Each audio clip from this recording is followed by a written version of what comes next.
see if we're live. All right, we're live. Got a little bit of a lag. Let's see if we're there. Excellent connection. All right, we're doing APUSH trivia tonight. So I'm live on YouTube, but I'm really live in the web app at Fiveable. So if you go to app.fiveable.me, that's where you're gonna play trivia tonight. The link is right above me, so you can see that link the whole time. And I'm not really gonna be looking at the chat on YouTube, and so make sure that you tweet any questions directly at ThinkFiveable, and I'll do some questions throughout. But we got 30 trivia questions that we're gonna answer. So if you're inside the web app, you should be able to see the quiz is gonna pop up. Our mobile apps are not quite, actually, you know what, I'm gonna hold up. Not yet. The mobile app is not ready for tonight's trivia, but it will be ready for AP World's trivia next week. So let's see. Looking for, I see some of y'all in the chats for sure. All right. So we definitely have, just trying to see here. All right. So I'm going to start the trivia game in the web app in Fiveable. Okay. So if you want to play trivia, you're not going to be able to play in YouTube. You're going to need to go to app.fiveable.me. Just create a free account, head to APUSH Trivia, and you'll see this video there on the dashboard, and you'll jump into that, and the questions themselves are going to pop up on there, okay? So they're not quite up yet. I'm going to put them up in 1 minute. So I'll start the trivia game in, let's say, 1 minute, okay? So I'm giving you guys a minute to jump in there. Let me write in here. I'll start in 1 minute.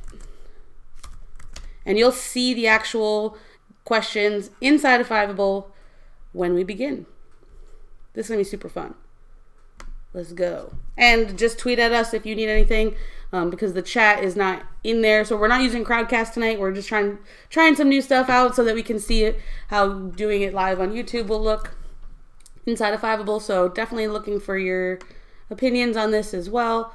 Looks like we got a lot of you guys ready to go, ready to play. All right, let's do this. I'm going to hit make the quiz live.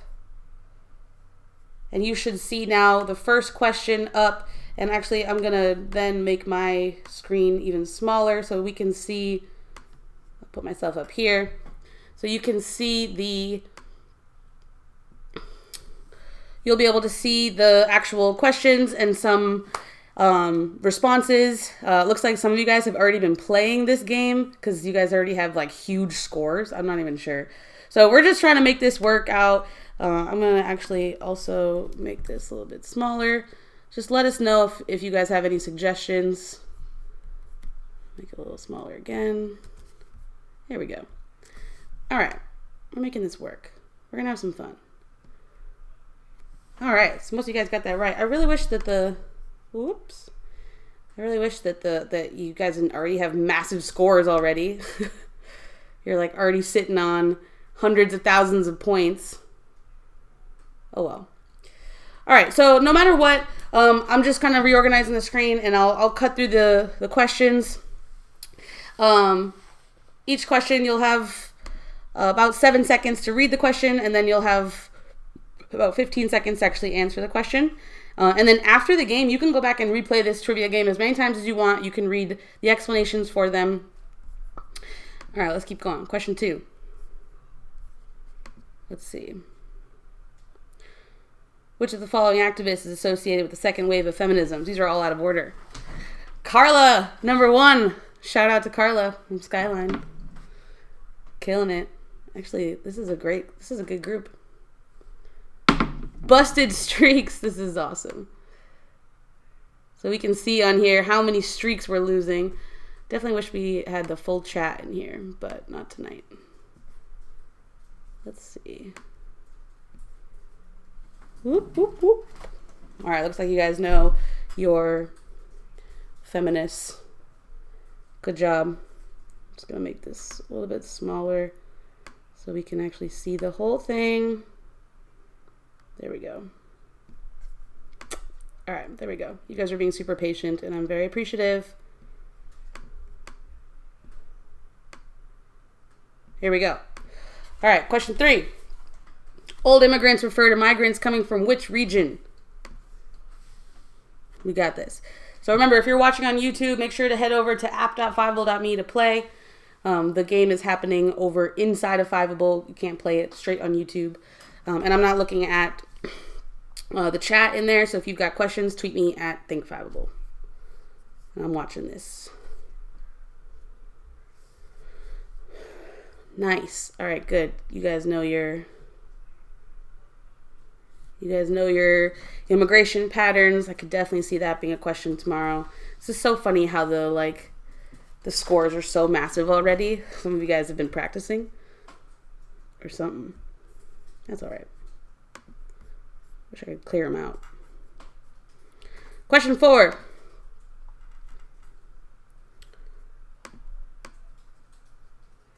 Here we go. How was the Constitution an improvement from the Articles of Confederation? It's a lot of different ways. So just choose one. One improvement on this screen. This question. Oh man, you guys are not stumping you guys for sure. Although actually we did bust a couple streaks. All right.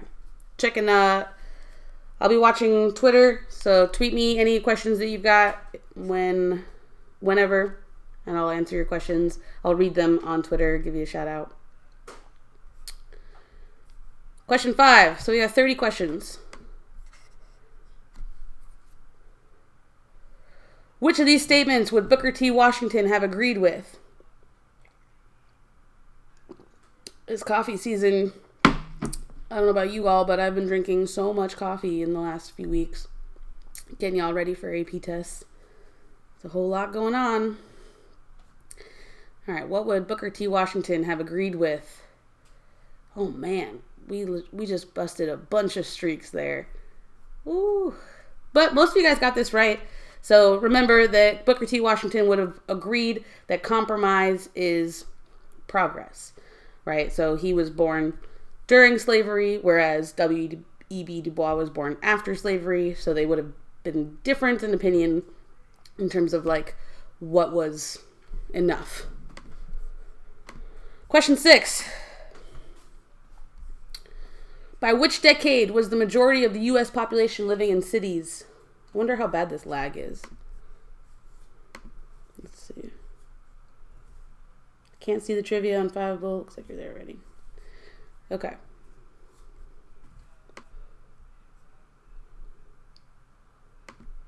Sweet. Woo! All right. The one that's tripping you up the most is the 1890s. 1920s is when the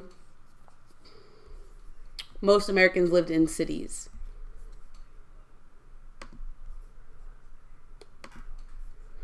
Question 7.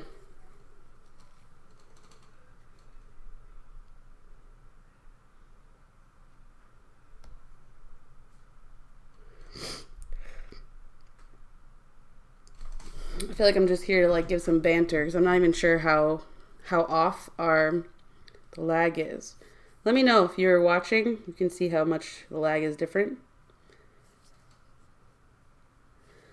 Lag between the YouTube live stream and the question. Also, can you say the answer out loud? Sure. Awesome. So the socialist candidate that ran for president 5 times, never won the office, was Eugene V. Debs. He comes up in a lot of different events, a lot of different things. Looks like this just lost all the data on that question. But it looks like most of you guys got that right. So you know about Eugene V. Debs. What was the cause that triggered Britain to increase taxes on the colonies in the 1760s? What was that immediate cause that pushed for that? Yeah, I can give some brief explanations.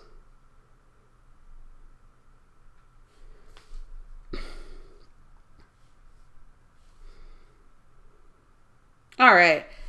Easy. Okay, so the actual thing that led Britain to raise taxes is the 7 Years' War, right? So their debt from that war is so massive that they have to raise taxes in order to pay it down. It's so funny how some of you guys have so many points already. All right, that busted 18 streaks. Question 9. Hopefully the lag isn't too bad now. Which was not a cause that labor unions fought for during the late 19th century. Plenty of labor unions, what's something that they weren't fighting for in the late 19th century? Accumulating answers. Good. Okay, so late 19th century, high income tax was not something that they were fighting for. Labor unions at that point were really fighting for 8-hour work days. They're fighting for an end to child labor. They're fighting for equal pay. It really looked a lot more like just fighting for like just more pay, but they're fighting for equal pay.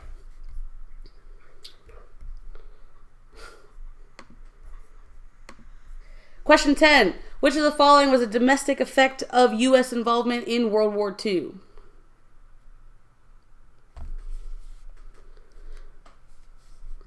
Domestic effect. Make sure you read the question.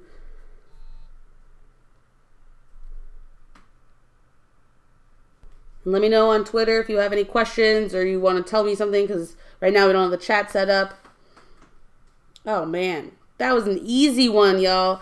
So an actual effect in this country because the U.S. got involved in World War II is, of course, increased opportunities for women.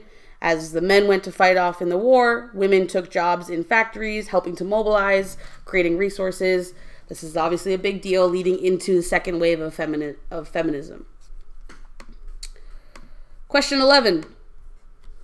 What was the most important effect of the Louisiana Purchase? The most important effect. So more than one of these may be an effect, but you got to pick the most important effect.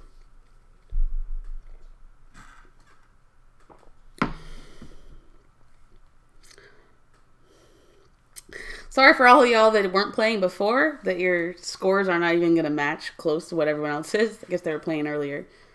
The most important effect of the Louisiana Purchase is the fact that the U.S. then controlled the Mississippi River, which dramatically changes economic, production, output, trade. So that's the most important effect. Some of these other things, we're not in the right time period. Oh, we lost all the data. Okay.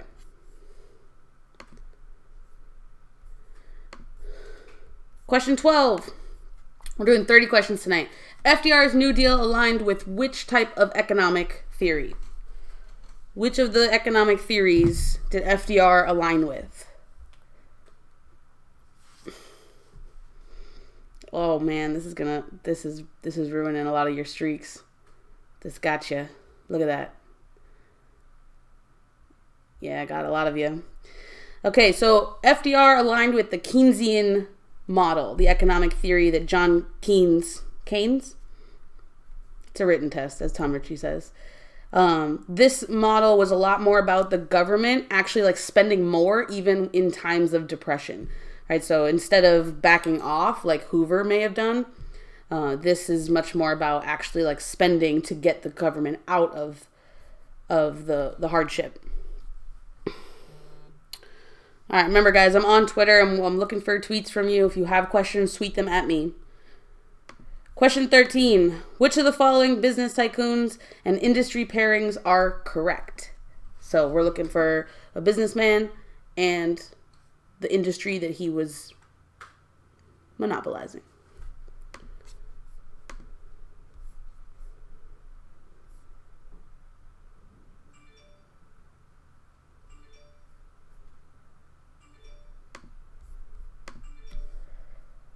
All right, good job. So make sure that you know these pairings. Really good, evidence points for an LEQ. Could totally come up in a short answer question. Rockefeller is oil. The other ones are wrong. Carnegie is steel. Morgan is banking. Vanderbilt is railroads. Okay, so these are just paired with the wrong things. No, goddamn it, kid. Which of the following was an effect of xenophobia in the late 19th century? An effect of xenophobia. Some streaks are getting ruined. Let's see where we're at.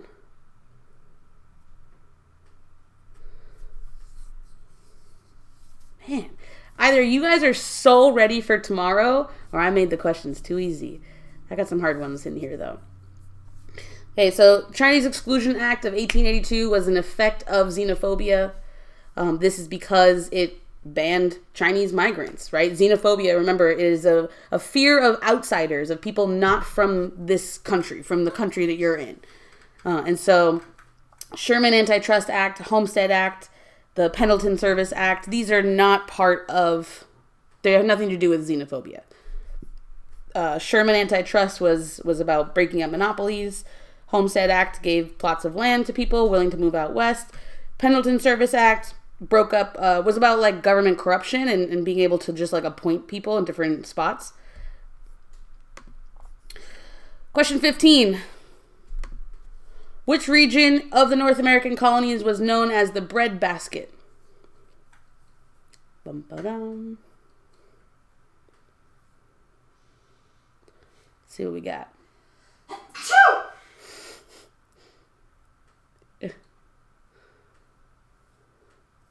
Oh man, 42 streaks. I'm not even sure how many are playing. The Mid-Atlantic colonies were known as the Breadbasket. So this is the answer to this. Not the Southern, not the Caribbean, not the New England colonies. The middle colonies. You know they can hear you, right?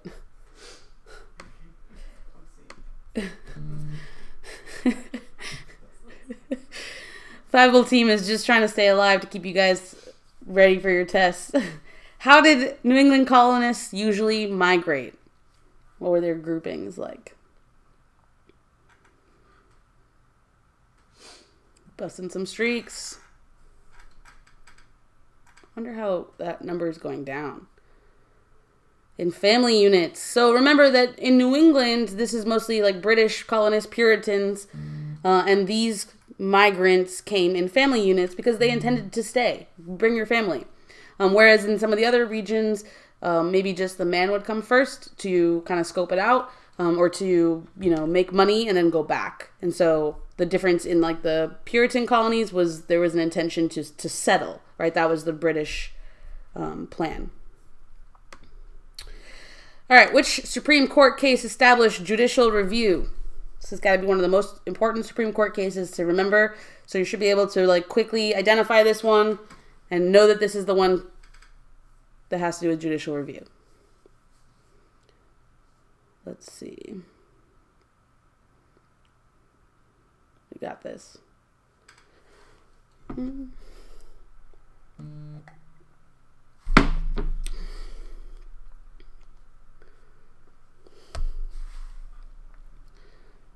All right. Marbury versus Madison. Good job. This is judicial review. Judicial review is where the Supreme Court is essentially saying that they have the right, a constitutional right to assess whether or not what the legislative branch and what the executive branch are doing is constitutional. So they have the right to look at laws, to look at presidential, executive orders, vetoes, anything that the other branches do. The courts can then say this is constitutional or this is not constitutional. So it really sets up the court for the power that they have. Which president spent the last days of his life advocating for the League of Nations?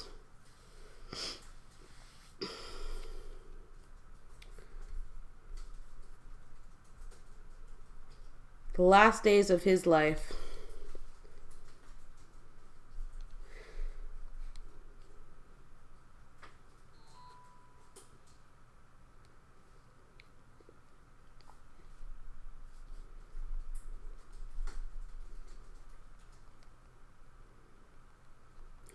All right, you guys handled this, no problem. Woodrow Wilson, World War I, right? These other presidents are near the same time, but have nothing to do with World War I. Woodrow Wilson went and represented the United States at for the Treaty of Versailles, right? He put together the 14 points. He was a big part of creating that and really establishing the League of Nations. But then when he comes back and is now needing to get Congress on board, he can't. There's a lot of senators that are not willing to put the U.S. in the League of Nations out of fear that it'll rope them into conflicts. And so Woodrow Wilson travels around. He does big campaign for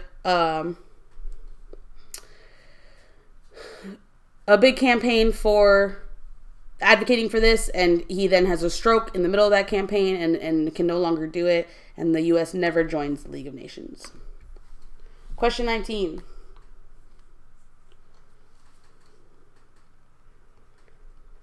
What was the main difference between the tactics of the civil rights movement of the 60s and activists before then?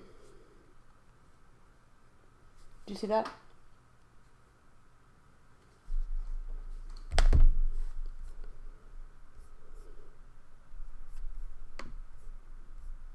Main difference. Ooh, all right. I finally tripped you up. Here I am thinking that this was good. I'm like, you guys are so ready. All right, let's talk about this one. So in the 50s and 60s, the biggest difference of the civil rights movement then and any other activists before then is the use of courts. All right, so the first thing that we see is Brown versus Board, where the NAACP trained lawyers, trained Thurgood Marshall to advocate and fight for the desegregation of schools, right? And so in doing so, that actually stuck more so than any of the other tactics they'd used before. All these other ones exist in all other parts of American history. You do see, Black Americans using nonviolent protests, using direct action in even violent protests, and of course, resisting through cultural tradition. So this is the big difference. This is why the 50s and the 60s, the civil rights movement sticks more than anything before then. What was the name of the first permanent English settlement in the New World?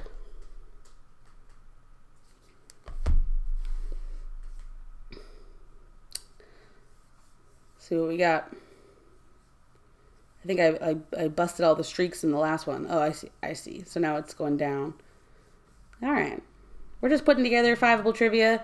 We're going to be doing these next year for a lot more subjects. Look at this. Easy. I think you all got this right. Jamestown, 1607. Remember, if you're trying to memorize dates tonight, don't waste your time memorizing dates. Remember the order of the events. Remember the, cause and effect. That's the biggest thing. Dates, if you could go into tomorrow and not remember a single date and still get a 5.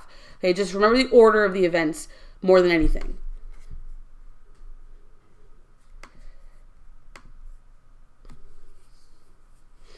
All right, after World War II, what was the main goal of U.S. foreign policy?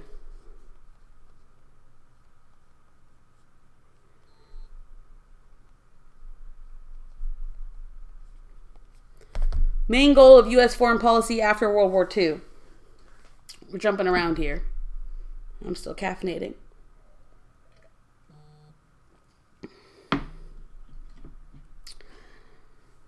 Containment, y'all. It's all about containing communism after World War II. Everything the U.S. does is going to be about that.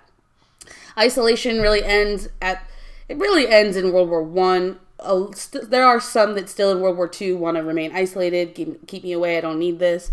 But for the most part, after World War II, isolation is over. We are no longer isolationists.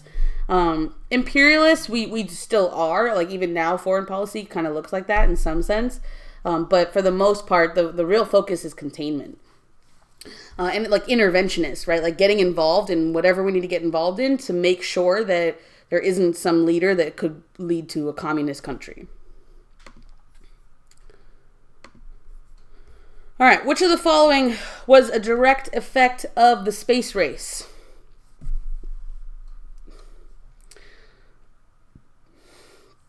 Other than going to the moon. I know we went to the moon. A different one. A different effect.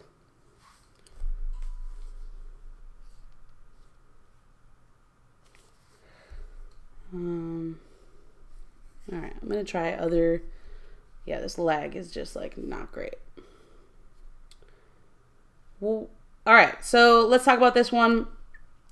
The space race itself was about competing with the Soviet Union, right? So in the late 50s, Soviet Union gets Sputnik up into space. Think about how scary this would have been to know that your enemy just put something into space. Nobody's ever done that before, and it's orbiting the Earth. That is terrifying. What if they put a missile on it? Could they do that? Could they then launch a missile to just land in the U.S.? So the effect of that is we need to make sure that we have scientists to compete with them. And so all of our education systems get overhauled. Some of the biggest education laws that totally changed the shape of education happened in the 60s because of the space race. And you even have things like College Board is created in 1955. It's very similar. It's all about this like industrialization. Come on, let's churn out mathematicians and scientists and get everyone going. Education reforms. Question 23. Let's see.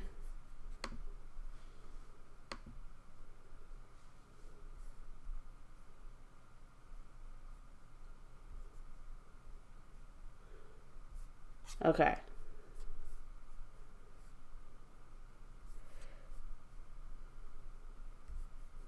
We got a lot of you guys in here. Yeah, I don't know how to mess with this now. All right, what happened during the Revolution of 1800? What was it? The Revolution of 1800 was literally the power transfer from the Federalists to the Anti-Federalists. I feel like those words are wrong. Anyways, it's the election of Thomas Jefferson, right? So Thomas Jefferson wins over John Adams, and this transfer of power is peaceful, which is a whole new thing in the world. This has never happened before, right? Hold on. I want to be able to see like the whole thing. Okay. Next. Nope. Jumping around here. 24. What was a direct effect of 1960s liberalism?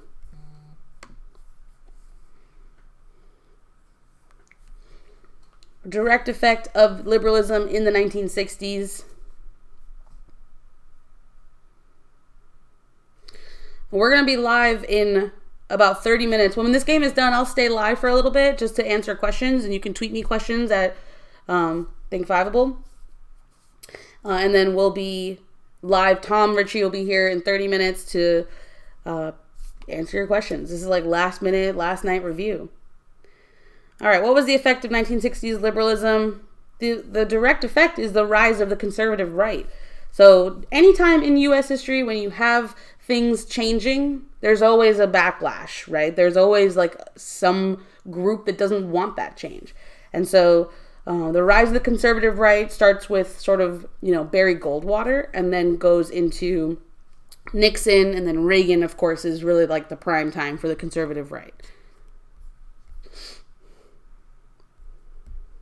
Okay. Which of the following amendment descriptions is correct? Give me the correct description of an amendment.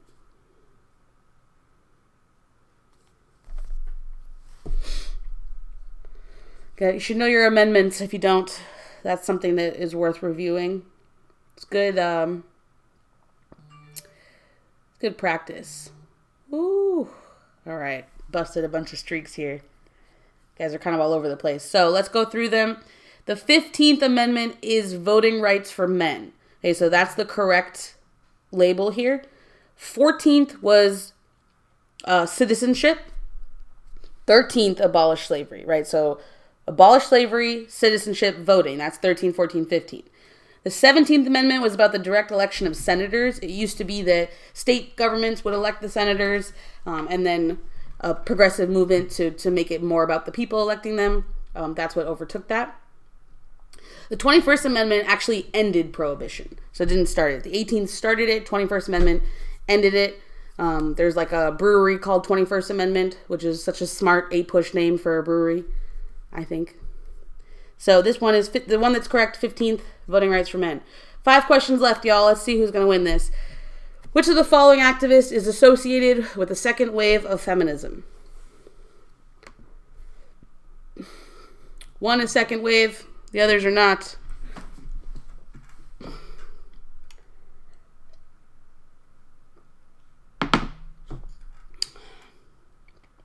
What you got?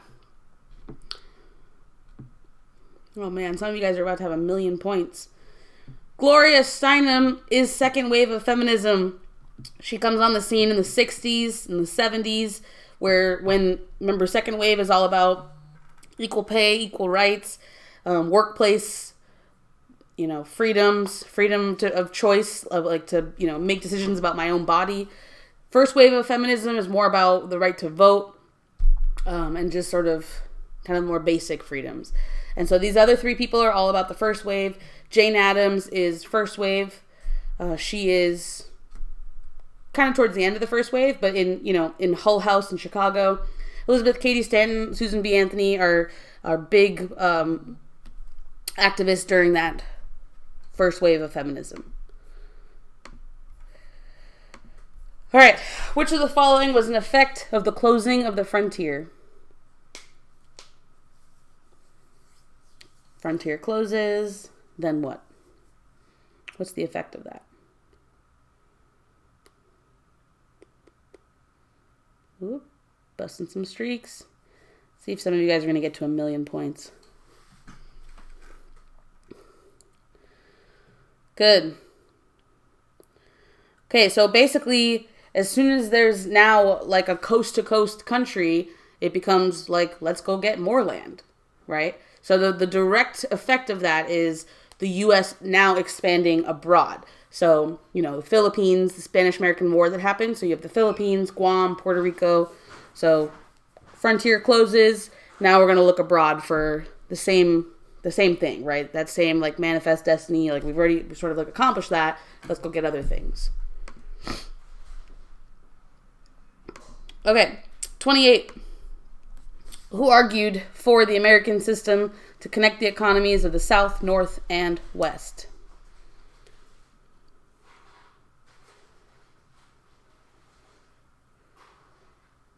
Who was it behind the American system? Ooh, getting close. Shout out to Alexa out there. Seems like you're getting really close to 1,000,000 points. Henry Clay.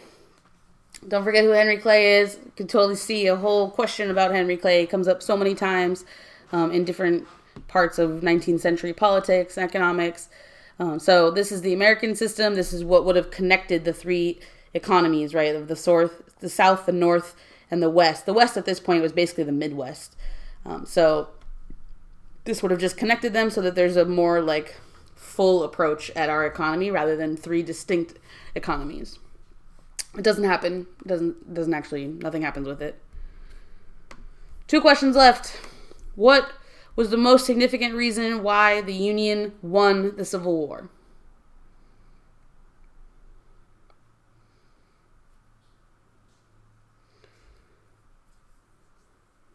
Most significant reason.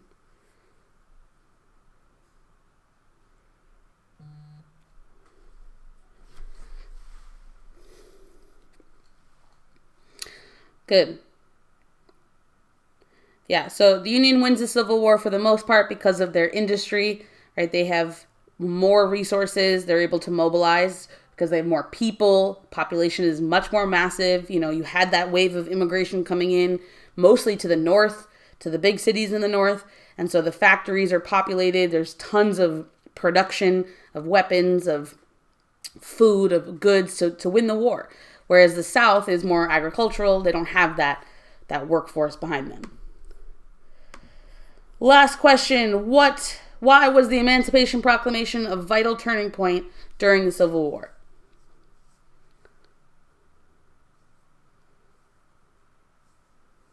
Why was this an important turning point for the war?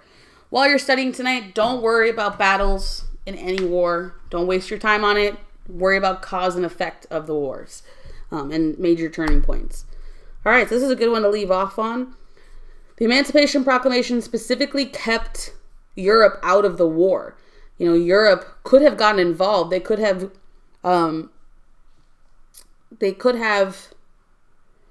recognized the Confederacy as a state, and that could have been really bad for the Union, right? So that could have given the South more resources and that a strong ally. And so in order to prevent that, Lincoln frees the slaves, right? And in doing so, really defines the reason for the Civil War. Right? The Civil War is fought because of slavery, right? Whether, you know, if your teachers are saying that it's states' rights or any other reason, it's all because of slavery. Right? So that's the primary reason for the Civil War, and the Emancipation Proclamation really solidifies that. So it keeps Europe out of the war. All right, that is the last question. I think if I click end, I'm not sure what happens now. All right, so I'm going to stick around for a few minutes and answer questions that you might have. So go ahead and tweet me at ThinkFiveable. Give me some questions that you have. Give me any feedback you have on trivia. We're working on the trivia app, working to make this really useful for you guys. So, you know, as you're studying tonight, just remember, stay calm. I know you got this. You know, don't panic. It's all going to be okay. Worst case scenario, if you forget everything, so what? You know, worst case scenario, you get a 1 or a 2. It's okay. You're still going to go on. You're still better off having taken this test. It's not the end of the world. So take a deep breath. Know that you've done a lot this year to prepare yourself. You're a lot more prepared than you think you are. And it's going to be okay. If you feel like you need some last minute, you know, questions answered, you can tweet me a few questions right now. The other thing is that you can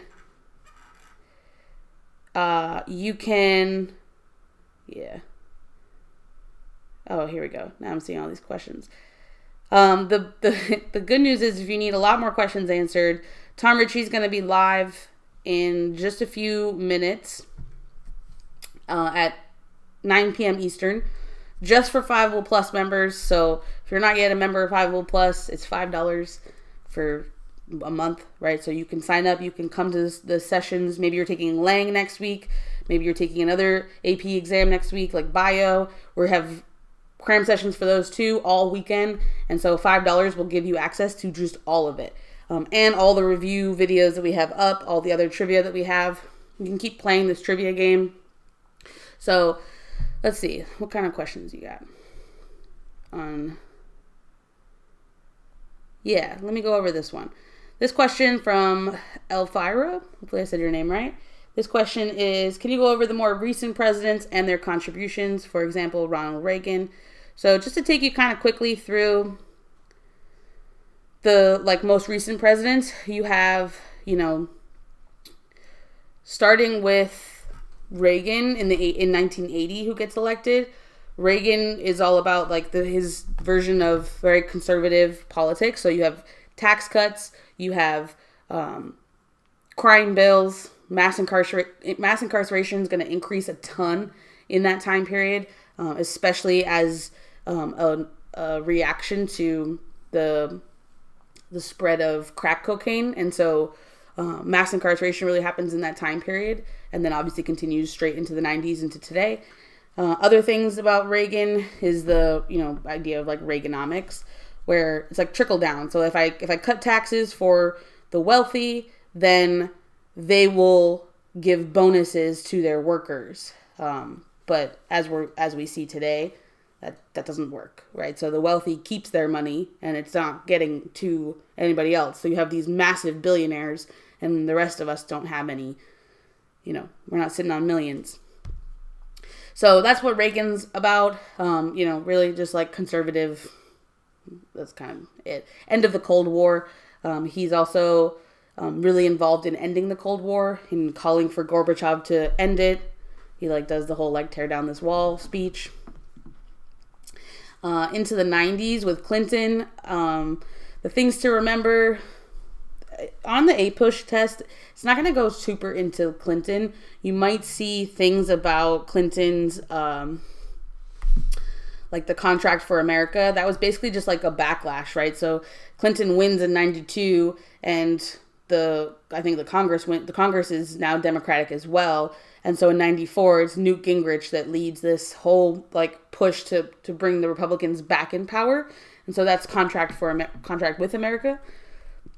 Other things that Clinton does, he tries to get healthcare passed, doesn't. He extends a lot of the same policies that Reagan did. He was really a more moderate Democrat. And that's pretty much as far as the test is going to go. You're not going to really see questions up until past,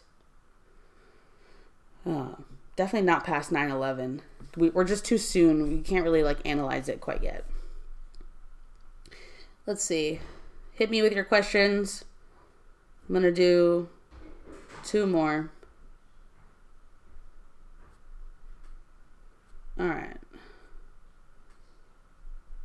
Yeah, I know the lag was like not great. Still not great. We're working on it. It's getting better and better. For all of you that have been with Fiveable since last year, that studied with me for AP World, you can see there's just like tons of improvements. Also, check out our Cram sheet.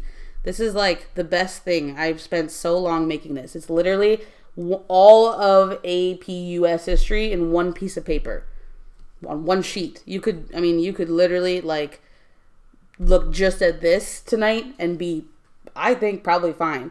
You know, I put everything you need to in here, every time period, every key concept. This is on Twitter right now.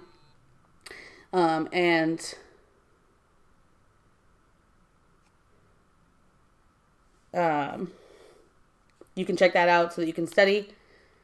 Checking for any more questions. So keep in mind, y'all, Tom will be live in a few minutes with last minute tips and tricks. He's got some good advice for, really like how you should approach the test, like what to do in the multiple choice question section, like how to make sure to keep your timing straight, to not run out of time, to get the most points you can. He's got some last minute tips and tricks for you, and answering questions that you have. And so definitely check that out. If you are not in Fiveable Plus, you will need a Fiveable Plus membership to see that. Your $5 is just supporting teachers. So if you like what we're doing here, that's what your $5 is doing. There's a lot of teachers who are spending extra time outside of the classroom helping students online, right? We know that, not all students have the resources that they need. And so we want to make sure that you have everything you need to pass, and that, you can get college credit. Because with APUSH, you can still get 2 courses covered. That's like $8,000 you can get for passing. It's a lot. All right, so I'm out for tonight. You got 20 minutes left before Tom is live. I want to see you guys in Fiveable Plus. If you're not there yet, head over to app.fiveable.me to join. You can see the link right up in my screen here. Follow us on Twitter to check out the Cram sheet that we have. A lot of you guys are tweeting about how much it's been helpful for you. Yeah, this is like the best thing to look at tonight. Like look at this cheat sheet. Make sure you know all the things. Pull out any things on there that you don't remember, and that's what you should focus on last minute. But then ultimately, go to bed early. Hang out with Tom in a few minutes. Get a little bit of last minute review in, and then go to bed. You're fine. Make sure you get a good night's sleep. Make sure you eat breakfast tomorrow. You don't want to be hungry during the exam. Y'all got this, all right? All right, y'all. It's been real. It's been fun. We'll see you next week for bio and English language. If you're taking those exams, we've got reviews for that happening next week, all weekend. Bio is cramming on Friday, Saturday, and Sunday with Caroline Sheep, which is going to be awesome. And another teacher, Kevin Steinhauser, is cramming for English language, showing you like exactly what you need to know to actually get all the points on the English language essays. And Tom Ritchie will be live in 20 minutes with APUSH. All right, good luck, y'all. Let us know how it goes. Tweet us at ThinkFiveable. Some of you guys have already been doing that, which is awesome.